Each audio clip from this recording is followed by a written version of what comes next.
Querido irmão e querida irmã,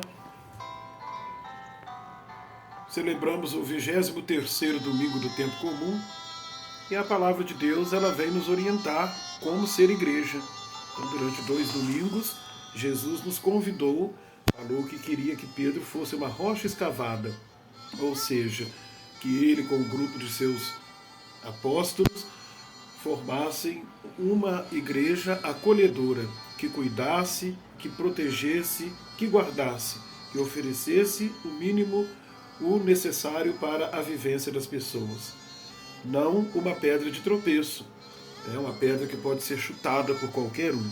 Então esse foi o evangelho dos últimos 2 domingos. E Jesus dá então ao Pedro, e dando ao Pedro, a toda a igreja, o poder de administrar. O que ligares na terra será ligado no céu.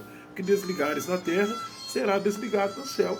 E agora Jesus vai dar instruções dos valores que ele quer presente nessa igreja rocha escavada, nessa igreja que não é só pedra de tropeço, mas uma rocha escavada, uma igreja sólida, firme, forte, que acolhe, que protege, que oferece o calor, que abriga. Então Jesus quer valores que sejam vividos. Então o evangelho de hoje, a liturgia da palavra de hoje, desse 23º domingo do tempo comum, ela vem nos orientar sobre um valor muito esquecido nos nossos dias e nos nossos tempos, que é o valor da correção fraterna. Como que é importante a gente ter um irmão que nos faz uma correção, e uma correção fraterna. E ele é muito esquecido porque ele é muito desafiador de ser vivido, é muito difícil. Ele esbarra no orgulho das pessoas, ele esbarra nos egos inflados, ele esbarra em muitas barreiras invisíveis e por isso, às vezes, fazemos a opção de não viver este valor na nossa vida, este valor da correção fraterna.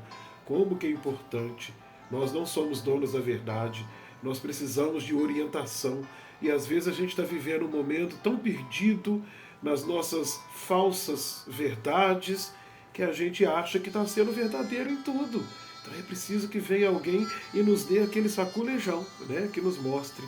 Então no evangelho desse domingo, tirado do livro de Mateus, capítulo 18, versículos de 15 a 20, Jesus vai dar então essas orientações. Primeira coisa ele vai dizer que existem 3 passos para a gente exercer a correção fraterna. Se o irmão pecar contra ti, ou seja, ninguém está sabendo, ninguém viu, você está sendo quase que injustiçado, você deve chamar o seu irmão à parte, conversar com ele. Se você for bem sucedido, parabéns, você ganhou o coração do seu irmão. Mas se você não for bem sucedido, não desanima ainda não. Reúna um grupinho maior de pessoas, de testemunhas, pessoas também que podem trazer boas orientações, pessoas de reconhecida índole, e conversam com esse irmão em conjunto. Se o irmão der o ouvido, parabéns, a comitiva cumpriu a sua missão, mas se não conseguiu, não desanima ainda não. Reúne a comunidade, reúne a igreja, o maior número de pessoas e faça adverter o seu irmão.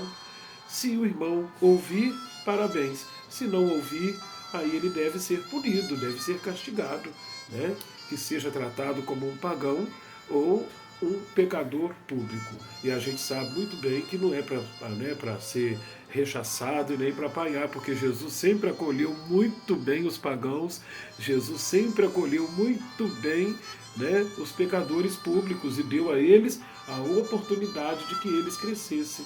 O castigo, a punição, ela deve existir, é como se fosse uma sacudidela que a gente dá na pessoa, Quando as pessoas estão assim fora de controle, é muito comum dar um tapinha no rosto da pessoa, sacudir a pessoa, dizer acorda, fulano. E é isso. A correção fraterna ela passa por esse caminho. É o caminho do saculejão, que nós devemos fazer para que a pessoa volte ao seu normal, para que a pessoa assuma de novo a realidade do seu viver, deixe de lado a visão distorcida da vida e assuma uma visão mais real do viver, e às vezes é preciso esse saculejão. E o que está então na raiz da correção fraterna é justamente o amor. A gente só faz isso porque a gente ama o nosso próximo e não quer que o nosso próximo se perca. Então, se a gente vê um amigo, um afilhado, um irmão de caminhada que está indo pelos caminhos que não são os caminhos de Deus, da palavra de Deus, das virtudes da fé, é nosso papel, primeiro, dar o exemplo, dar o testemunho, mas chamar essa pessoa numa correção fraterna. A pessoa casou, não está cumprindo com os compromissos do seu casamento, nós vamos ficar aplaudindo, fazendo piada, rindo da situação? Não, jamais. Vamos chamar o irmão e fazer então a correção fraterna. A pessoa está indo para o caminho dos vícios, das drogas, está se perdendo e muitas vezes falta correção fraterna. Nós nos tornamos hoje um mundo covarde, que às vezes foge do problema, vira as costas, finge que não está acontecendo. Mas não é isso que Deus quer de nós. Por amor, Ele quer que a gente cuide. É o que São Paulo vai nos ensinar na carta aos Romanos, Não fiqueis devendo nada a ninguém a não ser o amor mútuo, pois quem ama o próximo está cumprindo a lei.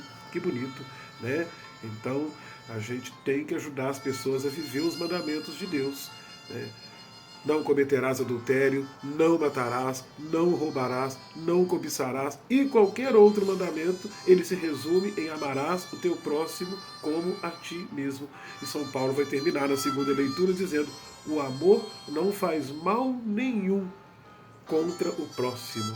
O amor é o cumprimento perfeito da lei.